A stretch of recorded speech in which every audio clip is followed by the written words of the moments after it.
Velkomin í Icelandic Immersion, comprehensive Icelandic for Icelandic learners.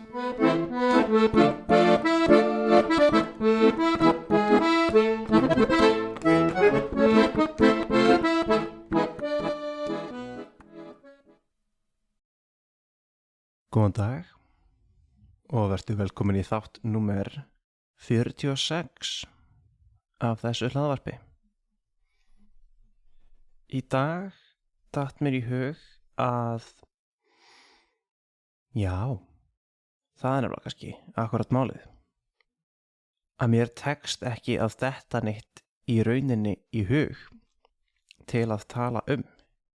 Yfirleitt hef ég verið að rekast á eitthvað athugavert sem að ég geti fjallað eða bullað í mjög langan tíma, eins og ég sé hérna af þáttaskránni minni, að þá tekst mér stundum að bulla í 25 mínútur eða hálftíma eitthvað sem á einum tímapunkti var ekki neitt.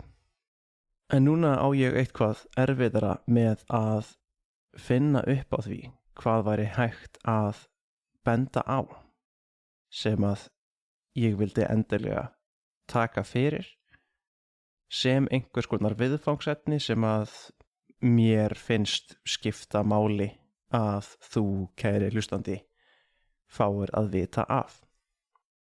Að það sé einhverjar pælingar mínar eða skoðun mín sem að mér dettur í hug að þú hefðir einmitt gagn af, eða að það væri eitthvað sem að þú hefur kannski ekki heyrt sagt áður á þennan sama máta og ég kannski kýs að sjá hlutina. Þannig að það væri eins og að fá nýtt sjónarhorn á hluti. Yfirleitt eru þessi viðfangsefni einhver atriði sem að hafa kannski komið upp úr kennslustundunum hjá mér, þar sem að ég hef verið að ræða einhver atriði innan íslenskunnar sjálfrar sem að eru kannski erfið eða eru minna lógísk í fyrstu og verða svo kannski lógísk ef að maður nær að sjá það frá öðru sjónarhorni, eða þá að það hreinlega bara vantar að fjalla það betur. Stundum fæ ég hugmyndir að þáttum út frá því hvað ég hef séð eða kynnst í gegnum tíðina, að ég fái skyndilega færi á að nördast eitthvað sem að ég er furðu fróður þá eins og til dæmis þegar mér tókst að taka upp allt of langan þátt Eurovision. En í dag er eitthvað lítið að frétta hjá mér. Ég geti kennt þreytunni minni það. Ég var nýlega í mjög langri veislu sem að hefur þau áhrif á mig að röddin mín er eins og hún er og skapið í dag er eins og ég hafi verið að keyra á of mikilli orku í gær og er því orku minni í dag eða nenni minnu, en það er frekar léleg afsökun. En það sem ég er þá að prófa núna í staðinn, sem er vonandi ekki að pirra þig of mikið, kæri hlustandi, sem að kemur aftur og aftur. Það er alltaf gott að sjá hvað það er mikil hlustun á hvern einasta þátt, sem að ég held að séu einhverjir sem að eru að hlusta á þetta allt saman. Að ég er að prófa að gera eitthvað sem ég geri næstum því alltaf með lengra komnum nemendum mínum, og það er að spinna. Að spinna þýðir einfallega to spin, en það er það orðið sem við Íslendingar notum fyrir hugmyndina að improvise. Þar að segja þegar við erum að spinna eitthvað þá erum við spinning something up, we're improvising. Þegar ég að kenna lengra komnum nemendum mínum, þá ég að láta þau tala eins mikið og þau mögulega geta á sinni íslensku, þar til að við lendum á einhvers konar vegg og náum þá að rýna í það sem að gæti farið betur eða að við fyllum inn í eyðurnar.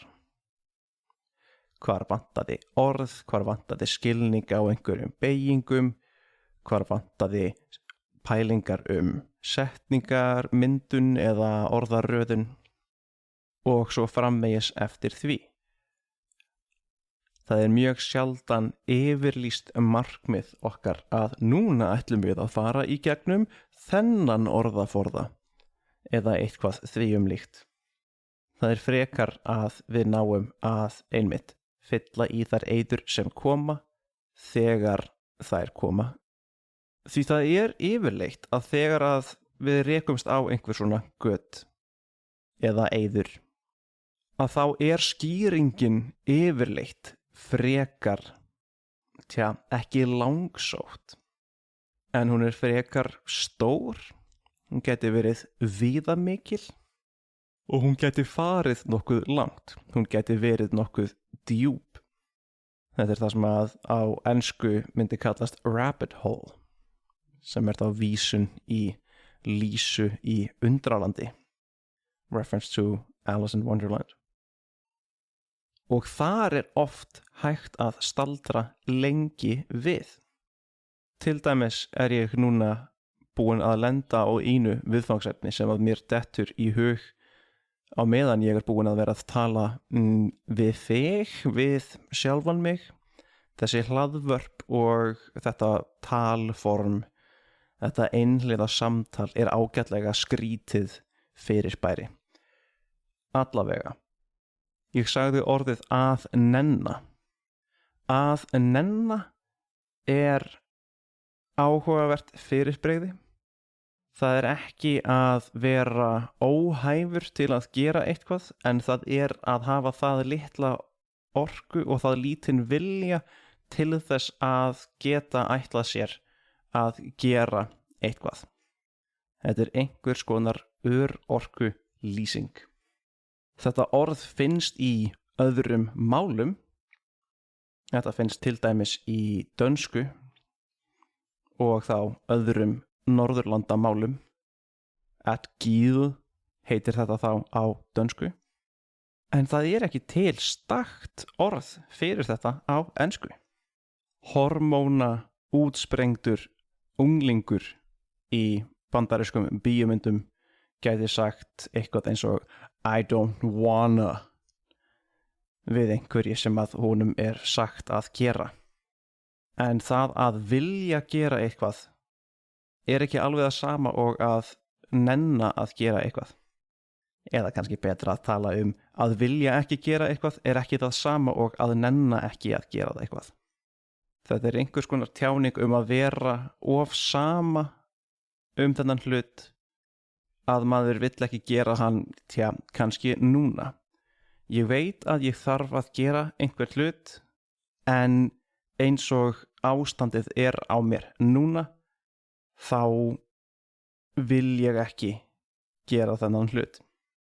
I can't be bothered to.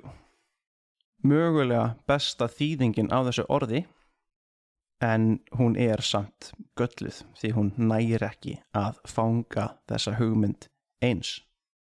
Og þetta finnst mér magnað að sé ekki til á ensku. Svona fyrirbrigði koma alveg oft fyrir sem eins og munur á milli mála að það sé til leið til að orða hluti á einu máli sem að gengur ekki á hinu. Eitt dæmi germanskt orð sem að ekki til á ensku á íslensku að heita. Ég heiti þetta. Merkingin væri nafnið mitt þetta. My name is. En það ekki sens orðsins. Við eigum þá þetta sagnorð sem að to be called something.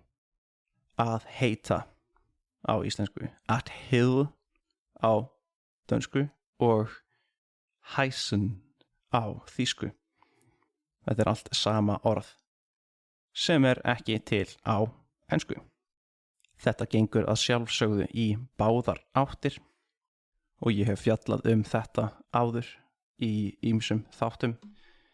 Til dæmis myndist ég á í Kiki og Búba þættinum á það að það vanti stundum orð sem að hljóma rétt miðað við hvað okkur finnst þau merkja, eins og til dæmis hljómsveit sem er of fallegt og vel hljómandi orð fyrir eitthvað sem ástundum ekki að vera svo fallegur hlutur.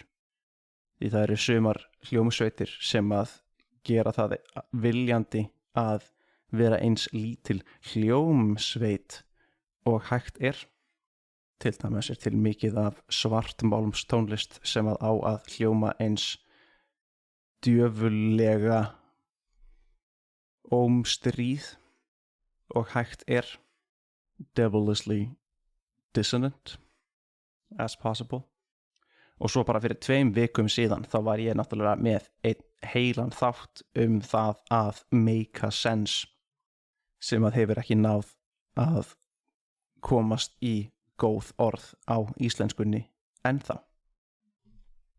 Mér finnst ég vera orðin betri í því að tala nær ekki neitt eða að bulla svona efni upp úr mér heldur en ég var áður en ég fór að gera þessa þætti. Allavega mun betri í því að geta gert þetta án þess að vera með nokkur með mér sem svarar mér. Að geta búið til svona eintal. Ég er allt í lagi í samræðum, í samtali. A conversation. En það er allt annað að geta talað við einhvern og að geta talað á einhvern. To have a monoversation. Það er að sjálfsögðu persónubundið hversu góður hver einstaklingur er í því að gera einhvern svona hlut. Þetta er til dæmis ein félagsleg hæfni og geta sem að fólk er misgott í. Sumir eru mjög góðir í þessu, aðrir eru alls ekki góðir í þessu. En mér finnst alveg aðeins menningarlægur munur í þessu líka, því að eins og Íslendingar eru ekkert mjög mikið talandi þjóð almennt, eins og til dæmis að það sé mikil menning fyrir því að gera það sem mætti kalla small talk við ókunnuga. Þar eru til önnur ríki í heiminum þar sem að fólk er mjög gott í að búa þetta til, að geta talað heil lengi við einhvern án þess að það sé nokkuð eða til neins. Það er hreinlega bara ætlast til þess að maður geti talað við næstum því hvern sem er og að vera einhvern veginn til í það. Það er allavega hvernig ég hef upplifað þessa hæfni og þessa menningu. Þessi menning þjónar ágætis tilgangi. Það er hægt að meta hversu hættulegur ókunnugur einstaklingur er manni út frá því hvernig hann bregst við því þegar þú ferð að tala við hann umferðina eða veðrið eða hvað sem gæti verið til að tala að ef hann er seinn til svarana eða hegðar sér furðulega þá gæti það verið merki það að þessi ókunnugi maður sé meiri hætta gagnvart þér eða öðrum heldur en ef að hann væri bara til í að spjalla við þig. Þetta gerum við Íslendingar alls ekki mikið, í það minnsta ekki jafn mikið og eins og Ameríkanar. Og það gæti haft eitthvað að segja það af hverju það eru jafn fáir svona mikið talandi influencerar eða jafnvel bara svona einræðu hlaðvarpsþættir til á íslensku. Því flestir þeir þættir sem eru framleiddir á Íslandi eru annarkvort viðtalsþættir, þar sem að það einmitt samtal milli þáttastjórnanda og einhver sem að mætir í viðtal til þess þáttastjórnanda, eða þá að þeir eru hreinlega framleiddir sem upplýsingamiðlandi þættir, eins og þeir getur verið heimildarþættir framleiddir fyrir útvarp. Það er ekki til svo mikið af fólki sem að er til í þetta, af því við erum ekkert eðlislega góð í þessu endilega. Hér játa ég alveg að ég er að varpa minni bjöguðu upplifun og minni persónulega upplifun á veruleikan. Það getur vel verið að það sé til fullt af svona efni sem að þið hafið kannski fundið, en ég hef þá kannski ekki fundið það sjálfur, og að ég sé að spegilvarpa minni eigin vanhæfni í þessum efnum yfir á alla þjóðina mína. Í svo stórum alhæfingum endar maður að sjálfsögðu á því að hafa rangt fyrir sér. En oft getur maður komist nálægt einhvers konar sanngjarnri ályktun hóp, sérstaklega ef að maður er hluti af þeim hóp. Þess vegna hef ég til dæmis þorað að tala svona menningarlega eða sögulega hluti íslenskuna án þess að hafa kynnt mér það eitthvað ítarlega fyrir hvern einasta þátt sem ég tek upp. Ég er ekki að skrifa handrit af þessum þáttum fyrirfram.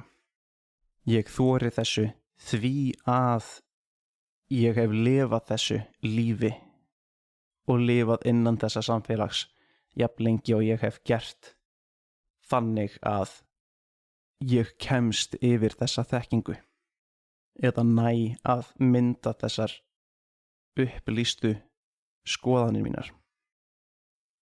Kvíðnari einstaklingur en ég gæti farið að spyrja sig hvort að maður sé nokkuð kominn á einhvern endapunkt að vera búinn að fjalla allt það sem er hægt að fjalla á ég ekki til meira í mér. Og þau ykkar sem að hafa unnið sem skapandi fólk, þau vitið að það er ekki satt. Það er ekki raunin. Þetta er skammvinnt tímabil. Þau sem að fá ritstíflu, is a really good word for writer's block, þau ná einhvern tíma að komast yfir hana með einu móti eða öðru. Annarkvort ná þau að finna sér innblástur til þess að búa til eitthvað nýtt, eða að þau komast yfir eitthvað í sjálfinu þeirra sem að veldur því að þau geta ekki byrjað. Það getur verið lélegt sjálfstal, lítil sjálfsvirðing eða of háir standardar, of háir staðlar. Þetta er eitthvað sem ég talaði held ég í þætti númer. Var það kannski fyrsti þátturinn? Það hlýtur eiginlega að vera að í fyrsta þætti hafi ég verið að tala þetta fyrsta skref sem að er að byrja. Af því ég var svo lengi að komast að því hvernig ætla ég að byrja þessa þætti þannig að það væri fullkomið og gengi upp, og stutta svarið og niðurstaðan var að ég þyrfti bara að minnka væntingarnar mínar. Ég þarf ekki að byrja á að taka yfir allan heiminn. Ég get byrjað á einu skrefi. Þannig að sá þáttur eins og þessi er eiginlega bull og mínar skoðanir og mín tilraun til þess að sjá hvort að það sé ekki hægt að gera þennan hlut. Ég sé að sá þáttur er ekki nema 7 mínútur að lengd, og ég held að þegar að þessi þáttur verður gefinn út, þá verður hann örugglega í kringum 15 til 20 mínútur, jafnvel meira. Þannig að eitthvað hefur maður náð að bæta sig í bull tímanum. En áður en ég fer í einhvern 7. eða 7. hring í kringum ekki neitt, þá held ég að ég fari frekar að stoppa þennan spuna og læt mig dreyma það hvað maður geti fjallað af meiri alvöru í næsta þætti heldur en ég gerði í dag. Ég vona að þetta hafi verið þér gagnlegt. Það er langt síðan að ég hef talað jafn rólega og ég gerði í þessum þætti og ég hef sagt einhverja hluti í dag sem ég hef ekki sagt upphátt í einhver mörg ár. Þannig að orðaforðin sem að kemur hérna upp er vonandi til einhvers nýtur. En ég ætla þá ekki að hafa þetta lengra í dag. Ef þú hefur náð svona langt inn í þáttinn, þá þakka ég þér fyrir að hlusta og þangað til næst. Takk og bless. Hello again, it's me. Now in the wrong language. I just wanted to let you know that if you're interested in seeing a transcription of this episode that you just listened to, or any of the other episodes, then that's available to you through my Patreon page. That's gonna be within the Linktree link that you're going to see in the description of this episode. So if you're interested in finding the Patreon page, the Facebook page of the show, or even my teaching page on italki, then all of that's going to be found underneath that little umbrella that is the Linktree link there. So don't be shy, click away. Thanks again for listening, and hope you'll come again. All right, take care.